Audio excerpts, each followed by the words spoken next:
Good evening, everyone. My name is Malcolm Hackett and I chair the BRI board.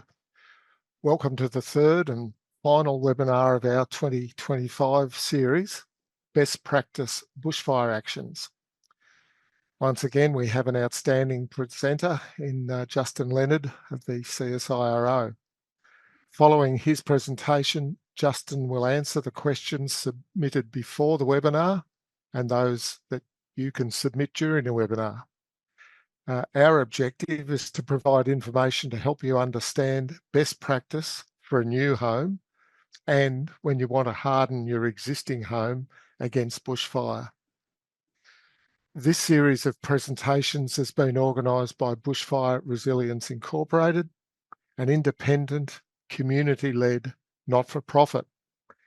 Our mission is to improve community engagement in reducing bushfire risk by providing expert knowledge and promoting it to households in a timely and practical manner. These webinars have been organised on the lands of the Wurundjeri Woiwurrung people.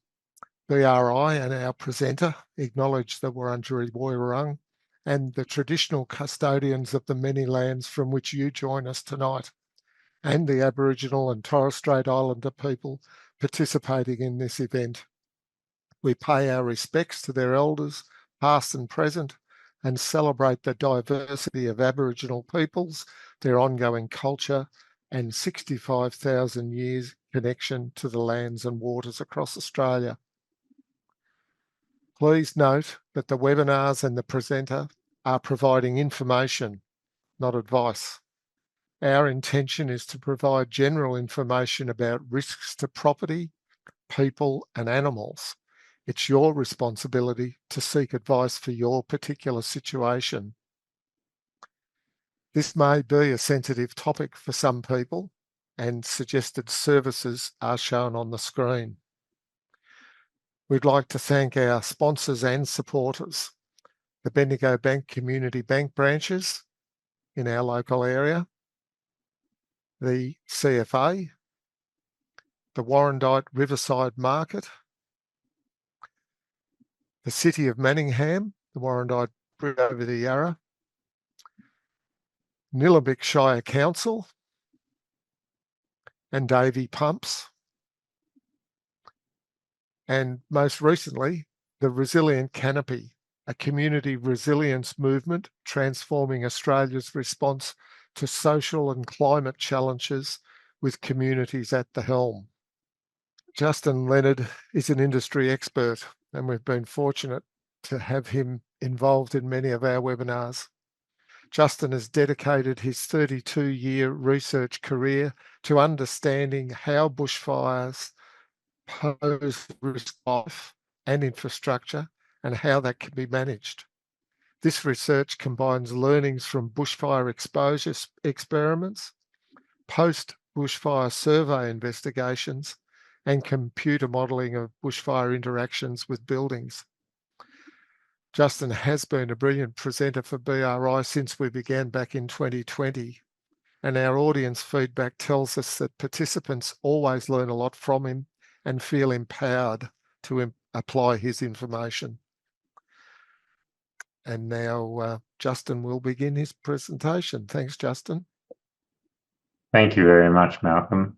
And yeah, thanks for that acknowledgement for country. It's certainly something in my career that I've come to appreciate more and more, that the first genuine fire scientists in Australia are actually our Indigenous custodians, and they never disappoint in terms of teaching me deeper and deeper amounts of knowledge around how to connect to country and understand it and read it and understand how bushfire is an inherent part of it. So it's always nice to hear. I'll just share my presentation. So yeah, as Malcolm highlighted, we're going to talk about best practice bushfire actions, and I'm going to take you through a journey where we talk about some recent learnings and some inspiration we get from the Californian fires, move on to some really pertinent and relevant examples and solutions around what bushfire actions can be. And we'll finish off this one with some discussions about some recent work my research colleagues have been involved in around really what the motivations are around engaging in those actions, to sort of top off the conversation about where we can do it and how we can sort of promulgate this best practice approach to not only ourselves but our neighbours and the broader community as actors in the community. So everyone would have heard about the big urban conflagration fires that happened over in California. I happened to be over there holidaying at the time and watched the events unfold from a safe distance, luckily. But the learnings were surprisingly similar to what we learned from Australian fires, except that they have unprecedented amounts of house-to-house destruction through entire suburbs, which luckily we haven't experienced significantly over here to date.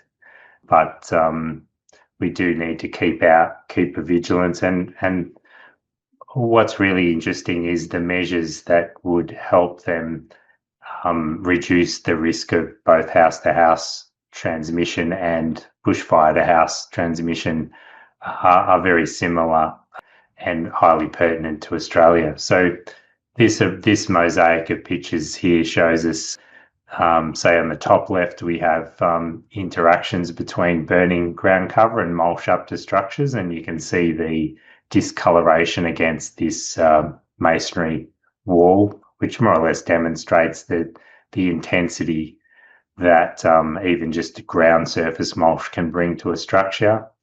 This middle one in the top here shows how a particular low-cut cypress hedge along the fascia of the house, while it didn't affect the masonry siding of the house itself, it was enough to actually attack and enter into the roof space via the eaves and threaten the interior via these wall vents here. And the window, while it did suffer some loss, it did have a protective mesh over it, which offered some radiant heat and flame protection, but it wasn't enough to prevent the glass breaking and the house to become involved.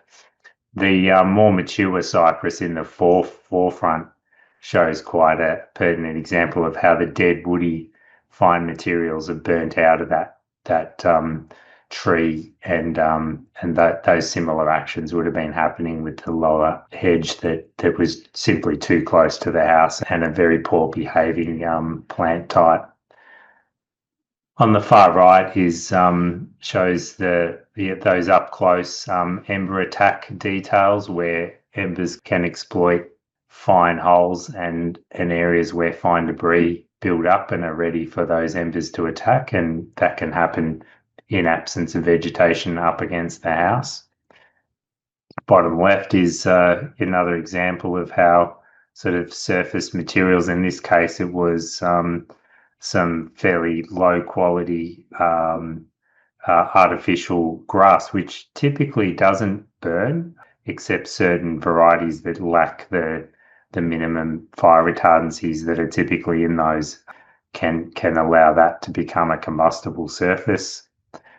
This one second across here is actually a garage door that was closed at the time, but it actually was made out of a vinyl or PVC cladding material, which is quite common over in the US, but is becoming more and more prevalent over here, either as a wall cladding material, as a garage door, or even as a window frame or door. So look out for those because they simply can't stand up to the heat. And as you can see here, that all the PVC, polyvinyl chloride, has sort of oozed out into a big pool on the driveway and also back into the garage. And in this case, it has burnt to a small degree in that pool, but it's certainly going to create quite a toxic mess and be very difficult to be anywhere near when that's giving off all those vapours. The next one along is a typical example of where a fence or a gate structure can be attached to a house, and it itself can be a sufficient fire source to threaten the house itself. And on the far right here is evidence of where a typical gas meter and its supply has ruptured, and the flare has sprayed out up over the wall and created quite a significant imprint. So all things that are really relevant here in Australia. The next slide sort of shows some other interesting evidence. Here's a single plant on its own, but it's actually burnt down to its nubs of its branches, which meant that it had highly combustible foliage, which burnt off and would have provided quite a significant heat load to the structure being immediately adjacent to it. In the orange circle, we have a fiberglass portable spar, which burnt with quite a high intensity, and that's simply too close to the house as well in terms of presenting a fire load. And the last one on the right of this photo is actually a PVC fence, which is also prevalent in the US, and thankfully I haven't seen any examples of that over here in Australia. The next photo along shows a deck which hasn't been involved itself, but the windows and whatever have been threatened by a few simple pot plants and some plastic furniture, which has burnt immediately below that window, and is certainly enough to take it out. Moving on to the right here, we've got like a decking system that is burnt out and was certainly close enough, despite having this sort of metre of clearance out from the house. Simply the magnitude of that decking area and what was stored under it was sufficient to threaten and break those windows and cause an entry into the structure itself. Down in the bottom left here is another example of a spar that's burnt and itself is sufficient to burn to completion. The centre bottom here shows a decking system that is burnt out and has interacted with the pergola system as well, which appears to have some either fiberglass or polycarbonate cladding, which if it was fiberglass, it would have burnt quite aggressively in situ, and if it was polycarbonate, it would have melted from that underlying heat and fallen through onto the deck, obviously making it a very difficult direction to egress out of the house if that was your only option, but certainly enough heat load in itself to threaten the house. The bottom right one simply shows this cypress tall hedging and windbreaking that does misbehave and threaten adjacent structures. So some of the learnings from the US itself were firefighter interventions were critical in terms of sort of freezing situations and attack scenarios, and were really highly necessary, but difficult at the same time given the toxicity and the intensities of those fires. The homes that survived were really helpful in sort of breaking the chain of ignitions through the suburbs, and were obviously sentinels after the event itself in terms of being really helpful in the recovery process. The zone, or what we call Zone 0, and what we spoke about in the previous webinar series with Jack Cohen, is this 0 to 5 foot or 0 to 1.5 meters, really ideally needs to be a non-combustible zone. And they found so many examples of misbehaving materials in this close proximity of the structures that it played out quite badly, and is, even further cemented by the learnings of the losses in LA. And really maximising your structure-to-structure spacing. So we're talking about, houses that can burn neighbours down at distances in the order of, out to 10 metres, even 12 metres in some cases, depending on the house designs. All of the way the fuels tracked through these urban environments was a really key issue. The way it found pathways along fence lines and through mulch beds, and the connectivity of vehicles, and house to house itself, if they're close enough, is actually a fuel pathway. Increasing resilience of the structures, just using more fire resistant building materials. So really using non-combustible materials wherever possible and feasible, both means that house is less likely to ignite, but also in the event that it burns, has less ability to project its heat onto its neighbouring houses. And particularly non-combustible fencing between the houses, which is something the US has more recently sort of cottoned on to as the idea, and they've sort of found this to be a really important observation out of the fires in LA. And wind damage on roof coverings, which is something we've deeply realised over here and fully concur with. So I guess moving to a more positive note, I had the benefit of some residents in the Warrandyte and Nillumbik area send through some really pertinent photos of what are practical solutions around this inner zone, around this 1.5 meters plus sort of region, and ones that are quite functional and practical in many ways. So you can see the benefit of the way that paved intimately up to the structure offers that really good sort of clear zone of no combustibility.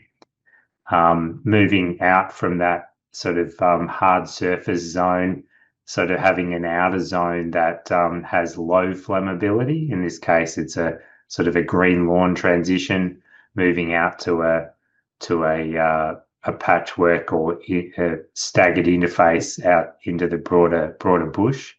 At this point in the time, we can see quite well through that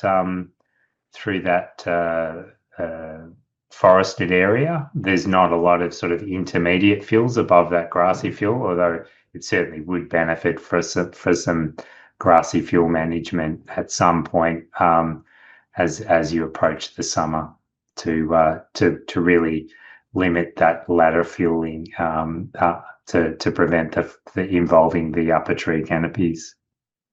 Another great example is the use of sort of brick paving in the left. There is some hardwood edging here, which if this was treated pine, it certainly would be an issue, but it's sort of a tolerable amount of sort of one row. I wouldn't make it much higher, and I wouldn't move to any more flammable materials. And if I ever considered the opportunity to replace them, certainly moving to a non-combustible edging would be a good transition. On the right here, we've got sort of gravel all the way up to the house's edge, and a veggie garden here with some use of treated pine edging and whatnot. It's sort of at the limit of tolerability, I think, because this could misbehave a little bit, but because it's sort of patches of that, it would be good just to put maybe use the spray system within this environment to keep those things wet during a fire event, to ideally make that work well. Around the other side of the same house, there's sort of more use of the hard paving and gravel as a strategy. And here's a really nice feature, which is using a core 10, which is that type of steel that rusts to a resistant rust, and sort of has that nice patina. Core 10 steel has an overcladding over the retaining walls, which would then prevent significant heat reaching the structure, which is a really nice looking setup there. And looking into the further distance, there's really good evidence of having a sort of an inner zone of simply no low-level shrubs under an established tree canopy, moving out to the outer zone where there's some tolerated intermediate shrub layers there. So it's a really good staging from the broader bushland to the inner zone, and a really good escalation of priority of sort of eliminating combustible things as you get closer and closer to the house. That same house has a few more examples. You can actually see here the way the Corten steel is folded over the otherwise combustible thing. So it's a great retrofitting strategy, and would really assist in improvements of this. Also, some really good native ground covers here that create a sort of a low maintenance zone and low flammability surface outcome as well. And looking out again from that same house, you can see that deliberate staging from another angle where you're looking at low combustible surface ground covers under tree canopy, merging out into more pockets of denser bush much further out. Another house and another good example where we've got sort of a staged approach, but in this case they've used sort of local rock to stage that garden bed, so that keeps it really nice and low flammability, just is a really effective way to use and work in with the local environment and look quite aesthetically pleasing. On the other side of that house, we've got sort of brick up against the house, staging through a sort of bare earth gravel, and then a low flammability garden area, and quite a reasonable sort of outer zone. The selection of furniture in under the veranda here is looking reasonable too, because the particular items are using things like cast iron and very limited timber content in those areas, so even a good selection from that perspective. And more from that same house, sort of showing the various aspects and angles that have that staging. This is a really good example on the right here, where we're looking almost as far as the eye can see through that forest. The intermediate shrub layer is effectively not present. So we could only really expect a low intensity surface fire to come through under that forest. Certainly the rough bark and the fibrous bark on these trees will burn, and we call it candling, and that will produce plenty of embers. But in terms of radiant heat and large flame, wouldn't be expected to come through that at all. So good wind attenuation, address your ember attack from your house design, and maintain plenty of canopy, which really extends the time frame into dry summers that this area is going to remain moist and viable in the understory. Moving on to another house example, another great scenario where we've got really good adherence to a non-combustible ground surfacing immediately around the houses, and good attention to detail around where plants and pot plants are placed. Good detailing here in terms of gas bottle consideration. So here we have a fairly large gas bottle, which tends to do better than the smaller, so to say 9 kilo or below gas bottles, because they have a much higher thermal mass. This one is affixed to a masonry wall using a strong metal chain, which is fantastic. It can be isolated at the bottle and is plumbed off to the barbecue, rather than having a loose 9 kilo bottle sitting on a stand or on the frame of the barbecue itself, which could lead to it being destabilized or fall over So yeah, no combustible materials immediately near that, which is great. And of course, the vent valve on this particular gas bottle is pointing directly away from the house, which is great. On the right, yep, another good example of non-combustible surfacing to the house, and sort of a tiered garden system with very limited levels of combustibility in it.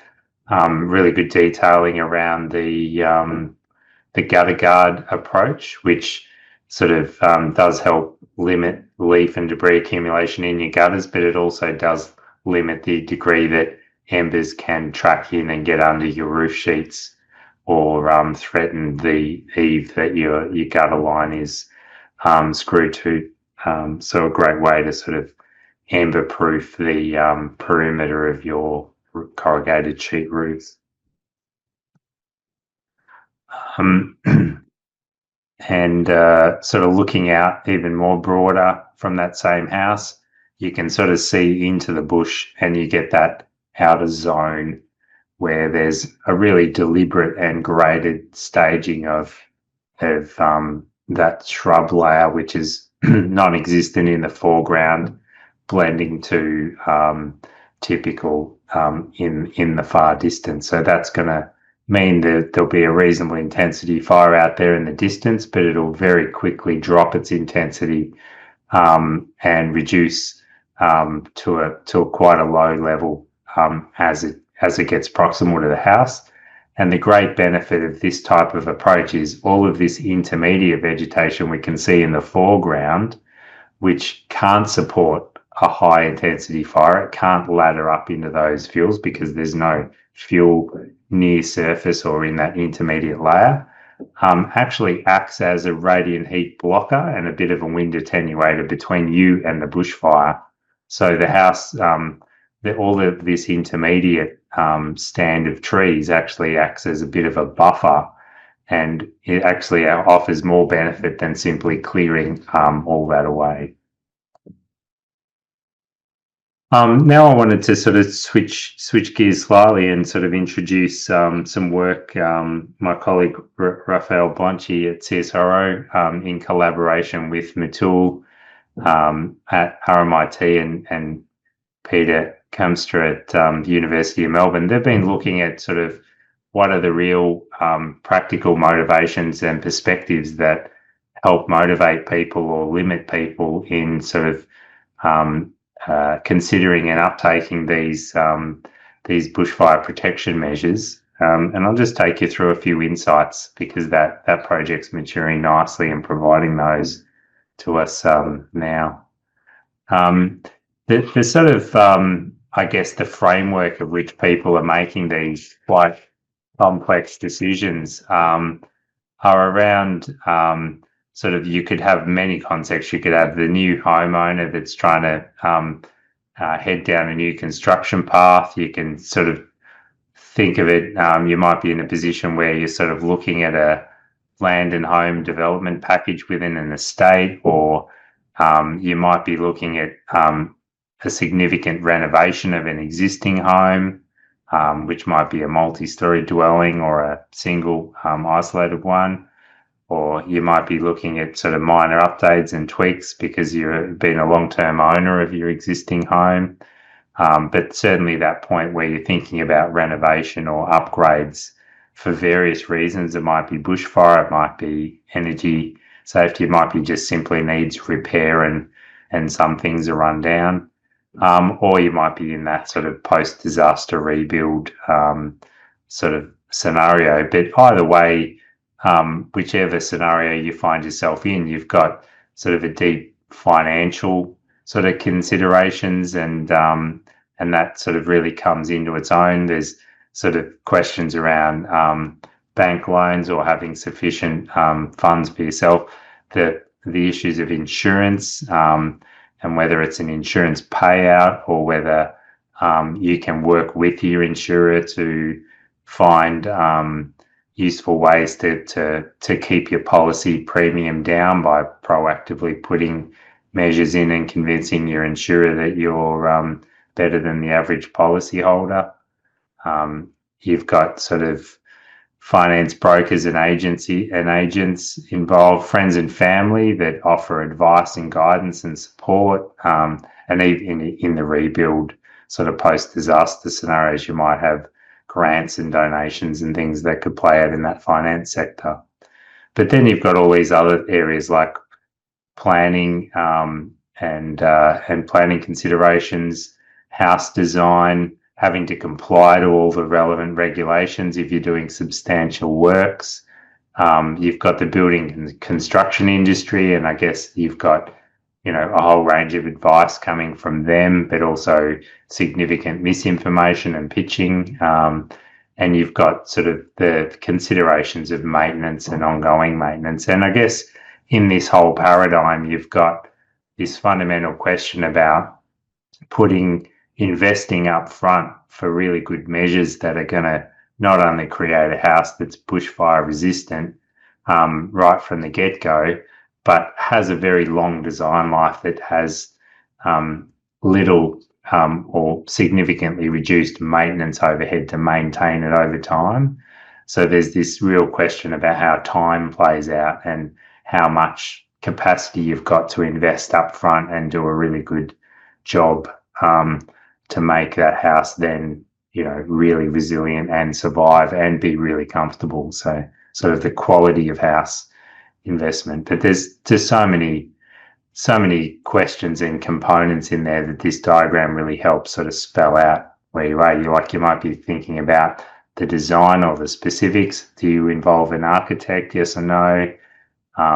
Drafts people, owner builders and designers. How does that all work? When you're in the building compliance space, there's sort of preferred requirements around what your local government put in place and require. Do you have landscape overlays?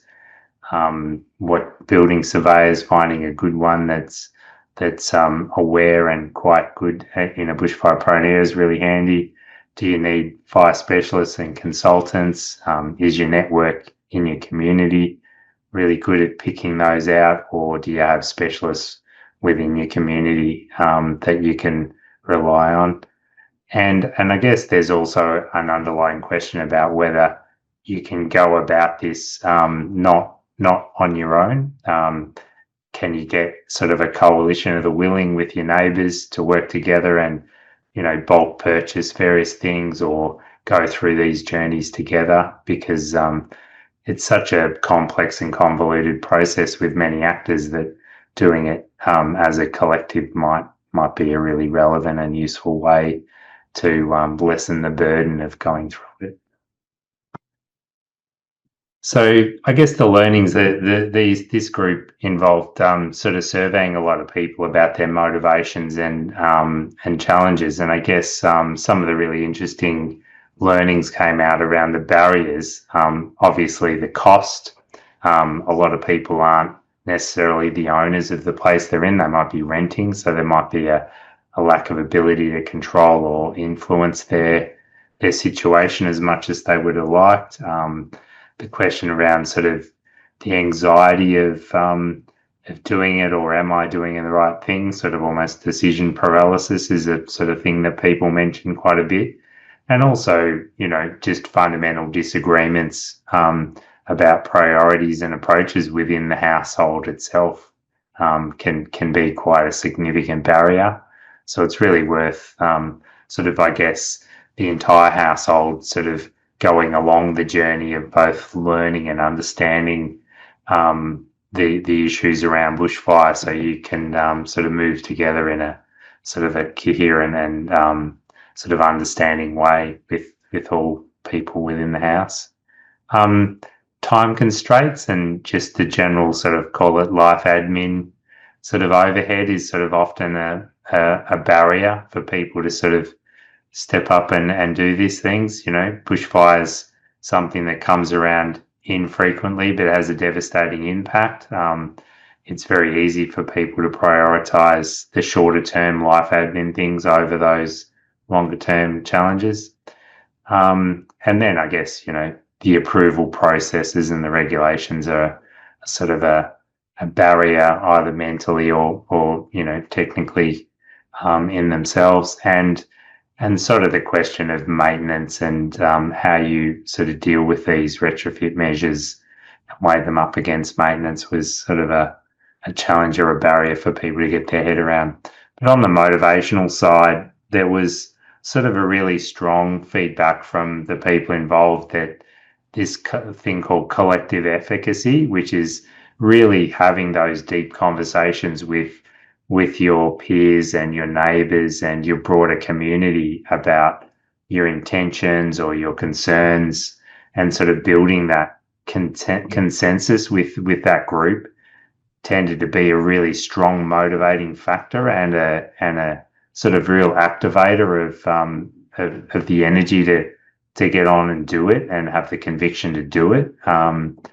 Another one was sort of the desire to learn, just the tacit desire to understand fire and understand how to do things best. So when people really get that deep confidence that they know and understand it really well, sort of the doors open to and become really obvious in terms of embracing those bushfire protection measures and moving forward. And I guess that goes hand in hand with risk perception and how you sort of qualify it as yet another risk in your life, and what level of risk you really are faced with. And I guess a sense of self-efficacy, people, and I guess that sort of is the opposite to anxiety as a barrier, self-efficacy and feeling empowered to change, being able to live in a particular place because it's aesthetically beautiful, but having that self-efficacy to really embrace and move forward and manage your risks and challenges was a strong factor as well. Sort of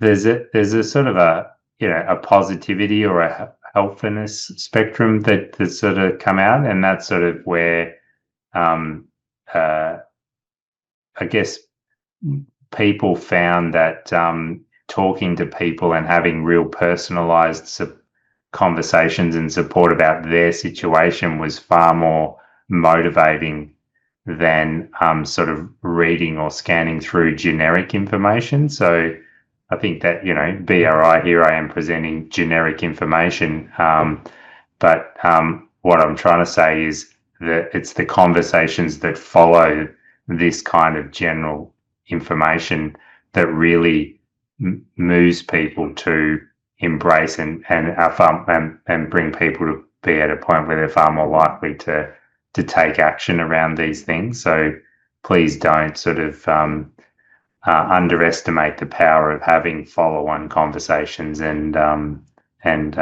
build that consensus.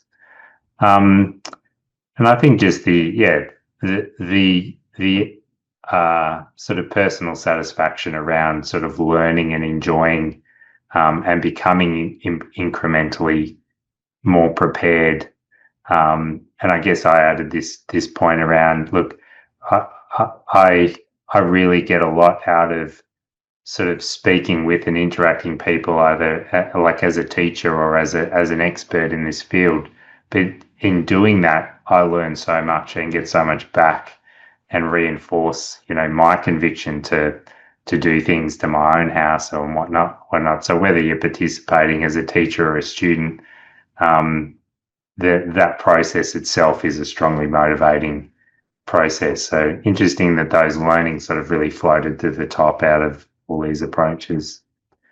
And those adaptive things that came back from the surveys are things where we sort of know and understand quite well, not in any particular order here, but things like installing and maintaining spray systems and tanks and pumps and hoses and systems like that, ember protection and, gap management and gutter and roof management, and looking at those sort of crevices and issues came through as a really strong one, which is great because that's, very high up in the priority of things to focus on. And really changing out and installing those non-flammable materials around, decks and roofs and other areas. So, and there's plenty of links there if you want to sort of go back and explore those approaches. I'll try to send a link to the main report so they may become active links for yourselves and the broader audience of BRI. And I guess a thing that came back, and just to reinforce it, it was that the participants really found that the social connection was particularly important for building community resilience and to become self-motivated in that community. I can see that as a double-edged sword. So people that aren't really willing to undergo measures end up potentially bringing down the people around them to be less motivated. But the ones that are really pushing, that social connection really helps uplift and helps build as a collective, and sort of, I guess, puts it on the table that those collective actions or doing things collectively, and that might be group purchasing of particular materials or approaches, and doing things together with the confidence that you've got a number of people that have considered and gone down a path with proper conviction is a really useful process. And there's sort of engagements, I guess, and processes that then spill over, like other people see those collective purchases and things, and it becomes a sort of a wider community strategy and idea. And I wouldn't estimate the power of that sort of consensus approach within the community. And I guess a lot of people that were participating in the survey and felt that engagement was really useful, they actually ended up engaging with at least 6 other people, and that sort of spread across their own household, the broader family members and family network, their friends, neighbours, and broader community groups. So it's really, really sort of tapping into all of those tacit networks is a really powerful process and approach. And I guess that the collective actions that genuinely come from that really, really help, work out. And it's even things like working bees on particular people's properties and sort of looking out for each other to make jobs far more doable and achievable really, really help. So, and I guess, intrinsic in all of these conversations, I think everything should be nested in this idea of sort of what I call co-benefits. And that's where, something that you might be upgrading, like changing out a retaining wall for non-combustible materials. Well, the co-benefit of that is that's probably the last time you have to upgrade that retaining wall, because the masonry that you're going to replace the timber with will never rot and will probably last a lifetime. Sustainability co-benefits, larger water storage and the ability to sort of draw on less of the utilities. Things like are all sort of really obvious things.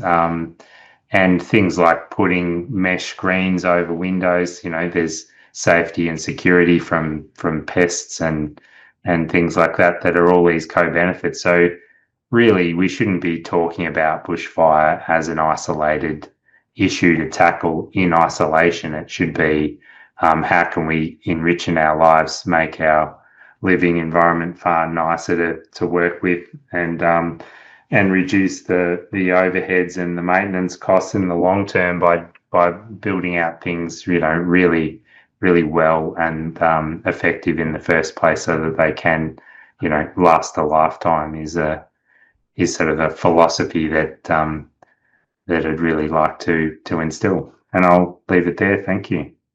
Thanks, Justin. That notion of people working together, I am sure, is the most powerful motivator. Certainly, I've noticed in my community when people are talking together about what they've done or showing someone what they've done, that does get other people thinking. And I think it's easy to be overwhelmed by all the things you could do. but starting at a point and then working your way through it certainly is a way of helping people to overcome that inertia. We're going to do a small BRI promo now, a message from our sponsors.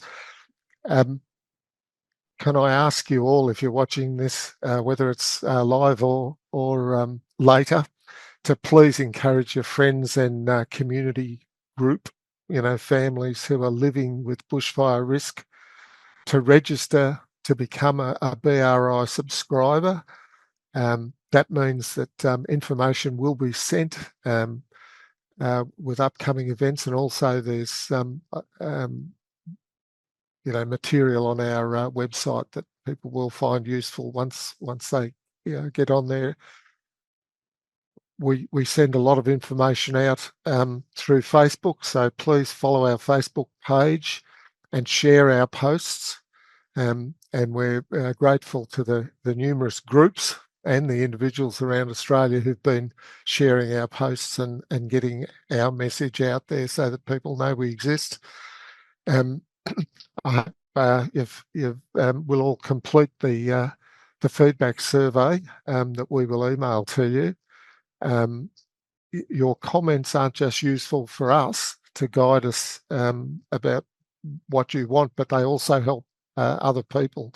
And the feedback that we've received from how valuable those comments are to other people has been really encouraging. You can also make a donation, and quite a few people have, and we're very appreciative of those donations that have come through again using that QR code. Let's have a look at what questions have come up. There'll be quite a few that have come in before the webinar. I was looking this up myself the other day. Justin, how do you find out if my property is in a bushfire-prone area? So each state across Australia has a formal designation, and there'll be a particular link and a map where you can type in your address and find it. We'll endeavour to post that for at least Victoria and some of the other relevant states.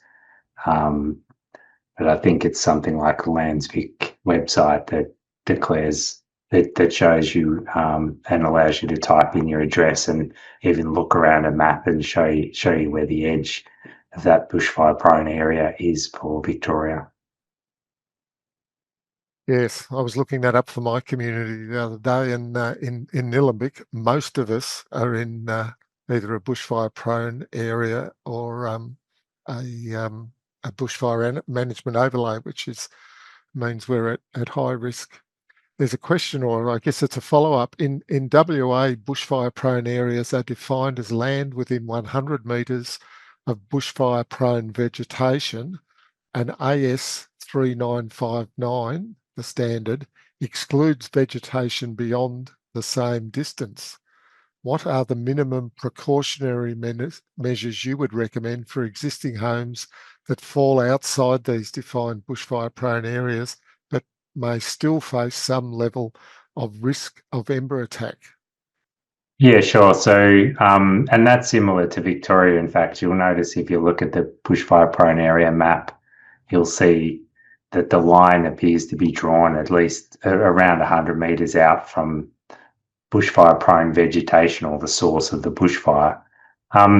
That kind of buffer in historic fires is typically seen about 80% of the overall loss we've seen back through history has happened in that first 100 metres from the bush. So once you get beyond that 100 metres, you're at the further away you are, you're at a decreasing risk of losing your house, but there's still 20% of historic losses happen beyond that 100 metre level. So there's plenty of things to do, but I guess there's a reasonable degree of confidence that you're not going to see or experience the direct flames from the flame front. and there's a fairly high confidence you're not going to see significant levels of radiant heat immediately at your house unless there's been structure to structure loss through that 100 metres. You might see a neighbouring house burn down if that was the case, and that could be a significant threat to your structure. But given that those things don't happen, if they don't, then what you're going to face is still a fairly significant ember storm, and implementing all the ember-related provisions, like a zone 0 limit, looking after the gaps on your house, being careful about the furnishings, and most of the things we spoke about in this are still quite relevant if you're not far beyond that 100-metre buffer and you're just outside the bushfire prone area approach. Thanks, Justin. We've got a question here about shade cloth and grapevines. Are they on a wooden veranda a high risk during a fire? So the wooden veranda itself presents some risk, particularly depending on the types of timber it's made out of. If it's treated pine, it's a problem in itself. The grapevine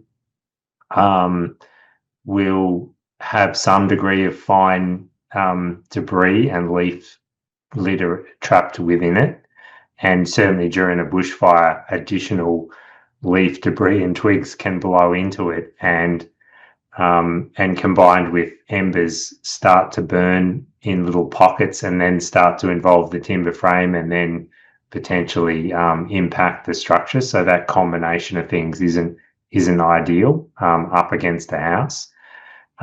In terms of the shade cloth itself, we haven't seen any examples of misbehaving shade cloth. It more or less just simply where the hot embers land on it, it simply just burns a hole through it, but rather than supports flaming over the shade cloth itself. So I wouldn't be too concerned about shade cloth attached to or proximal to the house. But running along with that same theme, here's a person who has a wisteria running underneath the gutters on both sides of the house. It's trimmed and it's green and it's not running into the gutters or into the roof. What do you think? Should it be removed? That's a good one. So pretty much all woody vine vine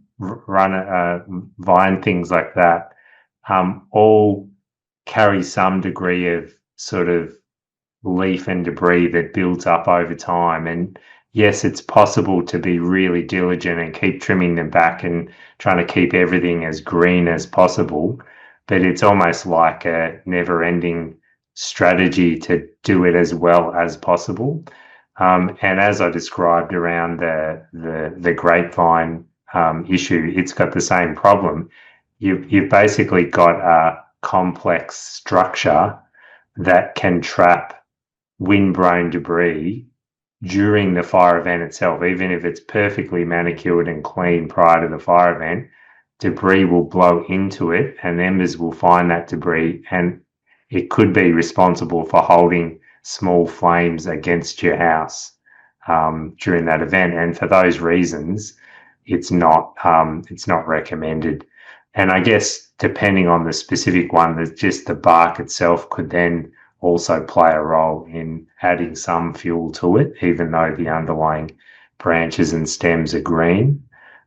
So I would suggest it's not ideal, unless what it's attached to is particularly resilient. Like if what it's attached to isn't near any windows and doors, your eave linings and your barge boards are all non-combustible and highly resistant, then you can tolerate some things like this on it. But I would say virtually every house where we're talking about here has some degree of vulnerability in those details, so I wouldn't recommend having it on, even though it's a beautiful aesthetic plant. Probably better off, out and offset from the house.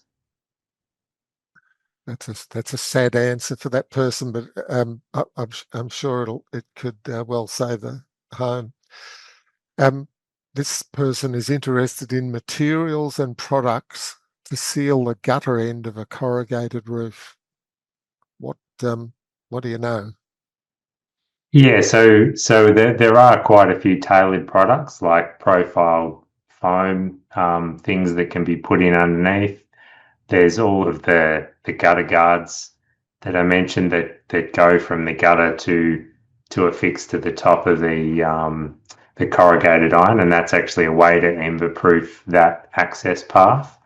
And there's also the opportunity to use things like rock wool insulation to just the right thickness to sort of compress down, so it ends up filling those convoluted voids to prevent ember entry into that space.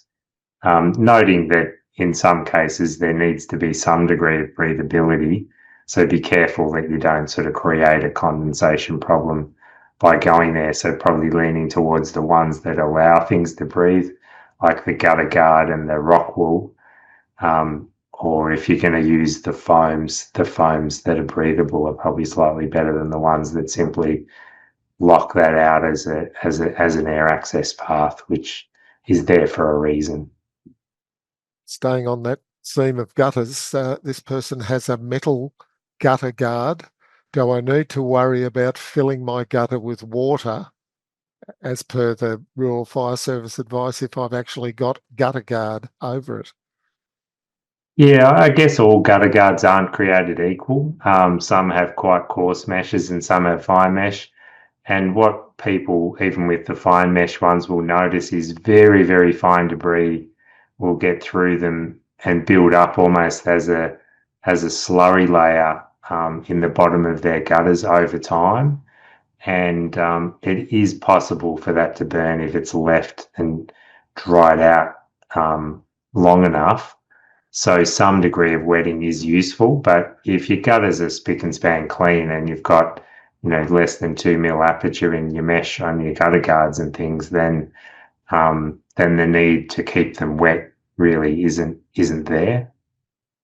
Gutters are popular questions. It says we don't use gutter guard as over time it creates more problem than it solves. Dirt build up which leads to weeds, etc. It's too hard to remove the gutter guard to clean the gutter. It's easier to let the wind remove the leaves with regular checks for build up of leaves. What do you think?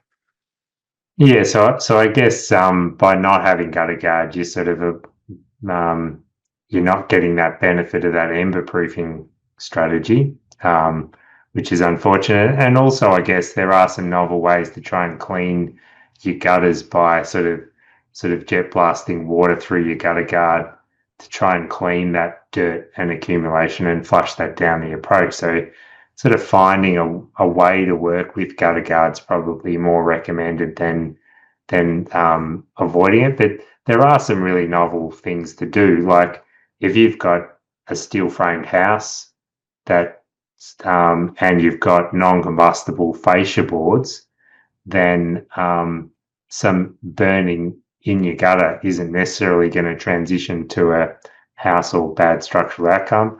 And there's also some clever gutter profile designs that kind of reject leaves and prevent build-up without being formally a gutter guard itself. But so there's other ways to do it, but yeah, for typical houses with combustible fascia boards and things and framing underneath, I would say gutter guards really solve more things than they create problems for. With this one here, Justin, perhaps you need a psychology or a sociology degree, but how do I deal with a neighbour who's not fire conscious and has fire hazards, such as vegetation and bark, to the boundary between our houses and is unwilling to mitigate the hazard with or without our help? They have new construction methods being employed, polystyrene blocks covered in a skim of cement. Is it dangerous to have such a home built just 4.5 metres from our boundary? Yeah, well, that distance is definitely close enough to cause house-to-house threat. So if the neighbour's house burnt, it's going to present a major threat and an almost an inevitable outcome that the neighbouring house only 4.5 metres away, or a little bit more if we're talking about boundary or house to house. It's certainly a major concern. So I guess the only advice I can offer there is really to sort of be an exemplar and try to show them the good ways to do it. And I guess there's also the question if the aesthetics sort of add up to put a significant non-combustible fence down the boundary and act as a bit of a barrier. And if it's high enough, then it offers a barrier even to a house-to-house spread. But yeah, things like styrofoam cladding, even if it's lightly rendered, if and when that house does burn down, the toxic gases that come off the styrene is formidable for firefighters and neighbours and the like. So it's going to present some significant challenges. So all of those things would flag, an even higher necessity to try and not be there on a serious fire day. So yeah, I'd just add that to the considerations when planning and making contingencies to not be there on the days of those high fire dangers. Justin, we've perhaps just had an example in Hong Kong of a cladding material that may have been highly combustible. What are the regulations in Australia in relation to that sort of building that this person's discussing? Are there codes that govern that? Yeah, there's codes in Australia that govern multi-story building construction and the cladding that you can and can't use in multi-story. But those restrictions don't extend to the cladding materials you can or can't use on a residential house, even if it's a 2-story or a 3-story residential house, because that doesn't qualify as multi-story in terms of commercial regulations. So unfortunately, there isn't a default. So yes, we could clad our houses in combustible Western red cedar or PVC cladding or something else, and it's only sort of good practice or the bushfire regulations themselves that would push back against those approaches. You've just mentioned Western red cedar. Here's a question that says, is there anything that can be done for a Western red cedar cladding and timber veranda other than hope and pray?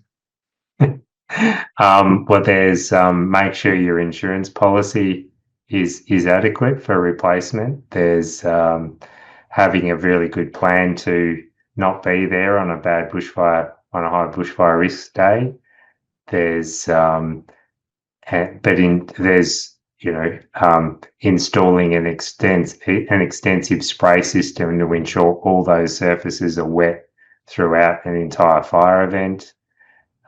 There's a few paints and systems, but they will need to be quite diligently reapplied over time because they don't do well in long-term weathering. But yeah, I'd say the longer term strategy to eliminate that as a challenge would be to replace that cladding when it's deteriorated, or you really want to make a substantial upgrade to your structure by recladding it all.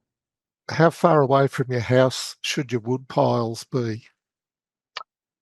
Yeah, so a small wood pile, like 1 meter by 1 meter by 1 meter high, I would say it should be at least 5 or 6 meters out from the house. If the wood pile is substantially larger than that, I'd even suggest it goes even further out to an 8 or 10 meter separation. This is a big question. I've been told that I need to patrol in my roof space for embers. How should I put them out?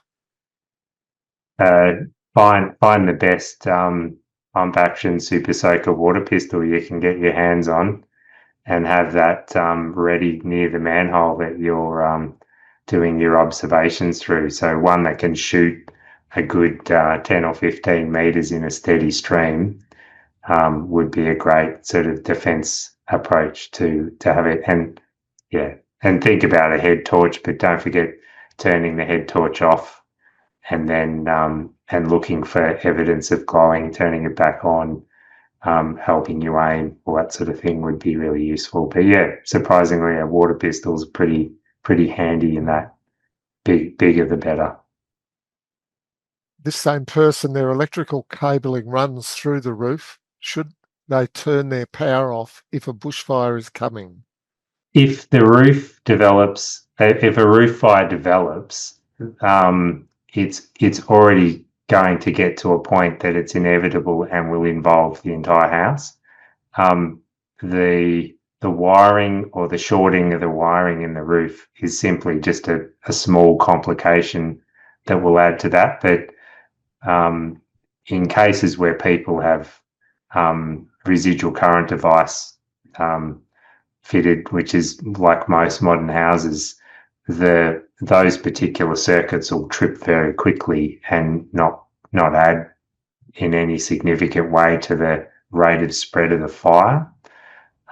So I'd probably suggest that having the benefit of lighting and the other things that power might provide, might be driving some pumps or some other things, are going to be more beneficial than turning all that off. But also don't forget that the power almost certainly turns off at some point in the fire anyway. Perhaps I could add something there too, that our house was built from new after the 2009 bushfires, but we put 2 manholes in because it was long enough that you might want to look in at what's happening at each end of the house, but also some walkways across the so that you could actually get up there and walk through it and you weren't stumbling over things, as well as lighting so that you could turn some lights on and see what you're doing, turn it off and see if there's embers and so on. I'm paranoid about embers in the roof. Certainly in terms of that process of looking through the manhole, definitely be very careful or cautious about staging it. Like open the manhole very slightly, check that it's okay to extend and put your head out a bit further, turn the light on, check for things like make sure it's safe. So if you're going to, extend significantly into that space, you really want to monitor and make sure you're not sort of exposing yourself to something, because you can be quite inside the house and quite unaware that you've got a fully developed roof fire until the ceiling starts falling in. So opening that, be careful as you open. And I'd also be very careful about the idea of getting into your roof and spending any significant time in the roof space itself during a fire event for obvious reasons. So only go in there enough to observe or to try and address the issue as best you can.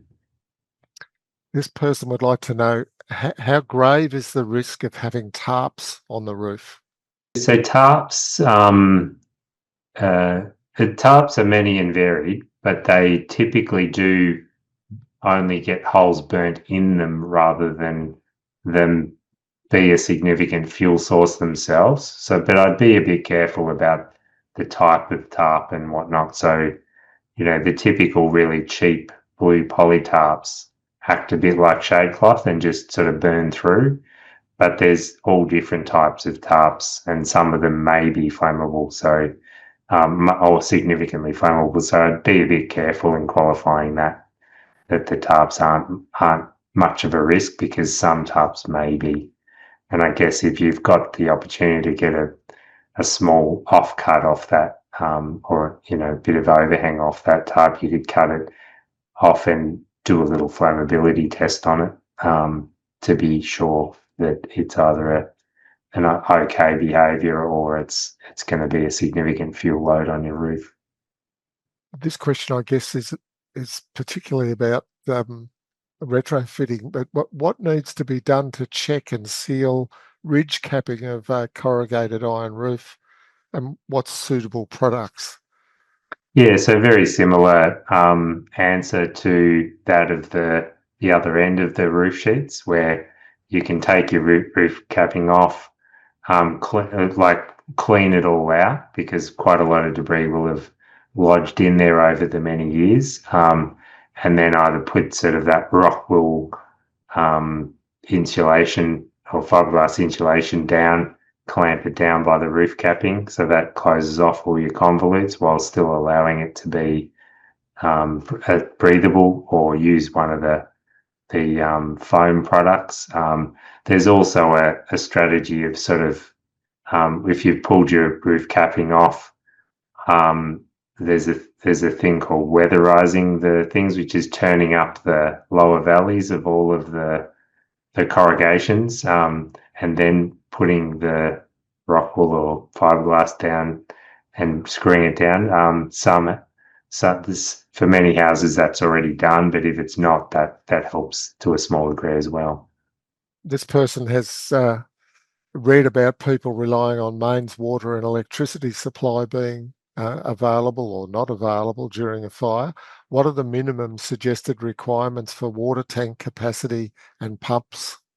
So in terms of water tank capacity, I see sort of 10,000 litres is sort of a pretty common minimum required by regulation, but that's more for, if a fire tanker needs to turn up and draw down that for their own use sort of measure. So I'd be sort of suggesting it's sort of a 15,000 or 20,000 litres as a minimum is a practical amount to have on hand to do a decent job of trying to defend a house with some degree of fixed sprinkler locations and some hose reels and things. But in terms of pump capacity, it really depends on how much water delivery at once you need to run.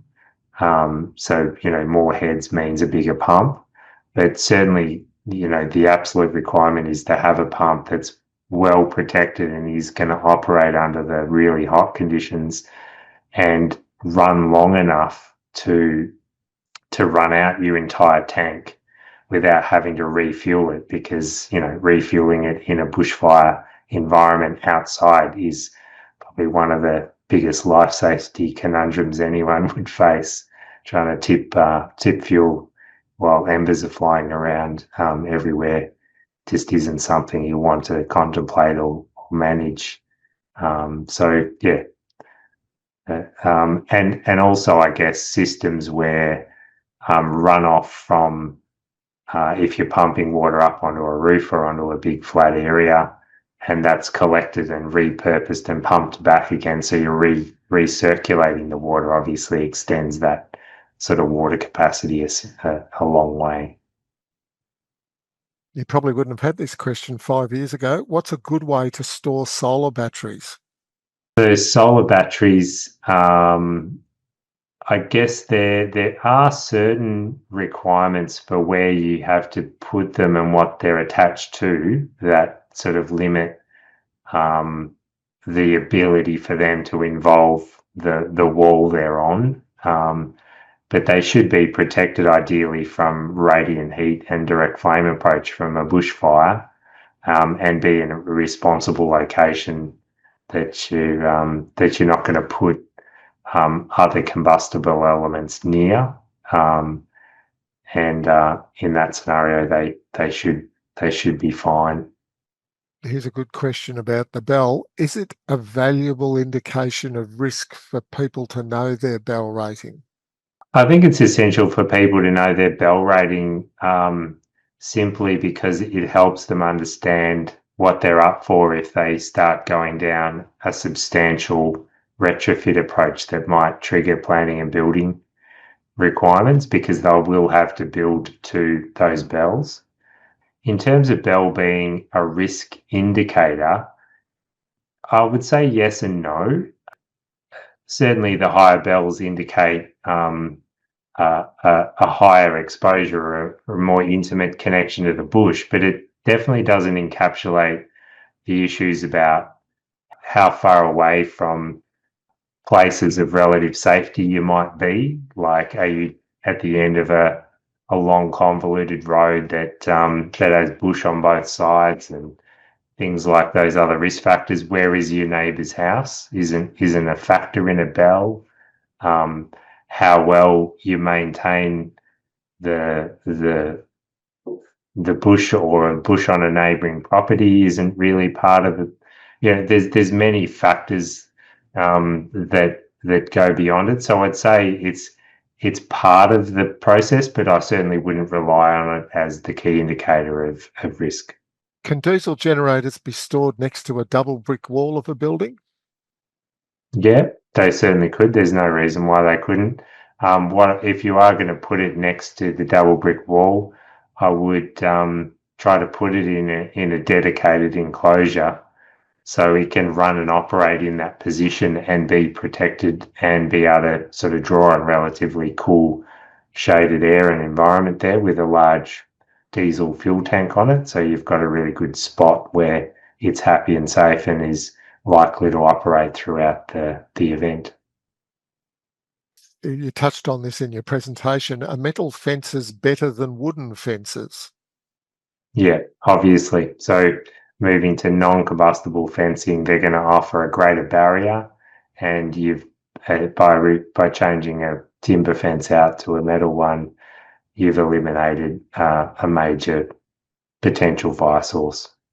Here's a good one too. Is there a practical replacement for wooden veranda flooring and roofing frame, or perhaps it's better to build a buffer outside of the existing structure?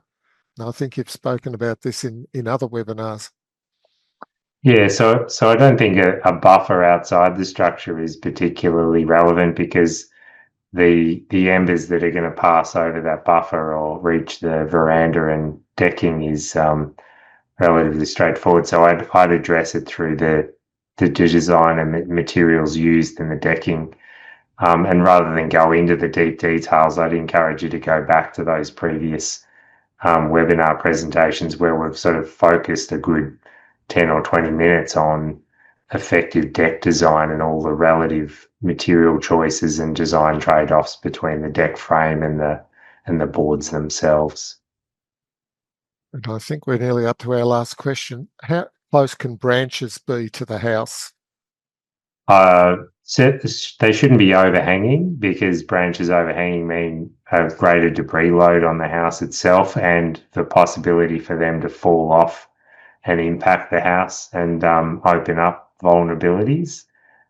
And then I think the question of proximity of branches to houses really comes down to the type of plant that branch belongs to. And, that's sort of coming back to the question of getting the things like the CFA plant key out and determining whether it's a low flammability plant or a medium or a high flammability misbehaving plant.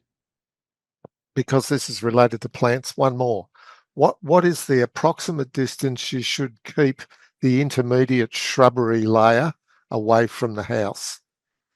So I'd say intermediate shrub layers should be, out around 15 or 20 metres away from a house ideally, particularly if those intermediate shrub layers are part of a forest system where you've got established canopy trees. So you're trying to keep those ladder fuels out of from creating flames up into the canopy. So that's certainly, getting them well back. Those good practice examples were pretty good exemplars of that sort of 15, 20 metre as a minimum. If I was seeing some intermediate shrub layers in that 15 to 20, I certainly wouldn't like to see it as a continuous blanket. So patches of them could be tolerated, but not a complete thing. Otherwise, you're basically encouraging or promoting the idea that you could have a fully established canopy fire, 20 metres out from your house, which simply isn't acceptable. So staging it out in a way is the most important thing, so a continuous fire front can't sweep through. I'm going to sneak another one in. We've got 30 seconds. Is a rooftop sprinkler system recommended? When I hear that kind of question, I say, well, what for? Most houses have a steel or a tiled roof. They're both non-combustible materials. So a wet tile roof or a wet steel roof is about as resistant as a dry one. The sprinkler systems on roofs don't seal the gaps in the roofs. So it doesn't seal a gap in a ridge capping, or it doesn't seal the gap between the tiles. And it doesn't even seal the gap between the end of the roof sheets or the end of the tiles when they meet the gutter line either. So the question is, what is the spray system doing? The spray system might be filling your gutters, and if that case, why not just put the water straight into your gutter? Thanks, Justin. The number of questions and the material you've covered has been terrific. I guess my takeaway from your presentation comes back to that zone 0 and the adjoining area, that the importance of just removing all that flammable stuff that can be so close to your house. Are there any particular things that from the questions you'd want to zone in on? No, I think we've sort of comprehensively sort of looped back around those common and obvious themes. And I think the thing I'd like to sort of come back and re-emphasize is, you've got now got a fairly good framing of the misbehaving things that happen around houses. Have those conversations, take them out into the community, talk to them with your friends and neighbours, build consensus and conviction to make a difference. Because, I guess in my line of work, I'm sort of driven by how many people I can influence and motivate to become more resilient. And if that can become more of a contagious sort of conversation and approach among community, then we're all better off. Thanks, Justin. It's been really valuable. I'd like to thank our sponsors and our supporters. Again, the Bendigo Community Bank branches in Nillumbik, the Resilience Canopy, the CFA, who've been terrific supporters, the Warrandyte Riverside Market have also been great, Davey Pumps, who help us with our fundraising, and the City of Manningham and Nillumbik Shire Council, two councils that are both being very supportive of our work. Thanks again, Justin, for creating a terrific webinar and giving us that debrief of what happened in those LA fires, which is relevant to us. I'd like to acknowledge our BRI team members for their commitment in developing and conducting and promoting the webinar series. You can see their names on the screen there, and for maintaining that very informative website. And I'd urge you all to look on there for the webinars that Justin referred to. And you don't have to look at the whole webinar. You can hone in on the specific topics, or you can in fact read the text from them. A special thank you to Rowan Thornton of CFA District 14, again, our Zoom host, who's done a great job once again tonight. Thank you to all of you for joining us, and good night.